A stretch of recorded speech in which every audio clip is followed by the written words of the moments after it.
আগামী 5 বছরের মধ্যে বিশ্বের গড় তাপমাত্রা ইতিহাসের সব রেকর্ড ছাড়িয়ে যেতে পারে বলে আশঙ্কা প্রকাশ করেছে বিশ্ব আবহাওয়া সংস্থা WMO। সংস্থাটির সর্বশেষ প্রতিবেদনে বলা হয়েছে, এমন সম্ভাবনা অন্তত 80%।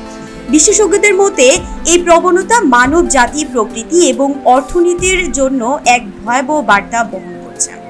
রিপোর্টে বলা হয়, 2025 থেকে 2029 সালের মধ্যে যে কোনো একটি বছর পৃথিবীর গড় তাপমাত্রা প্রাক শিল্প যুগের তুলনায় 1.5 ডিগ্রি সেলসিয়াসের বেশি হতে পারে। এমনকি 2 ডিগ্রি পর্যন্ত বৃদ্ধির আশঙ্কাও উড়িয়ে দেওয়া যাচ্ছে না। এল নিনো প্রভাব এবং আর্কটিক অঞ্চলে দ্রুত বরফ গলা সহ একাধিক কারণ এই পরিস্থিতিকে ত্বরান্বিত করছে। বিশ্ব আবহাওয়া সংস্থার জলবায়ু গবেষক এডাম স্কিফে বলেন, তাপমাত্রা 2 ডিগ্রি পর্যন্ত বেড়ে যাওয়া এখন আর কল্পনা নয়, এটা বাস্তবসম্মত সংখ্যা।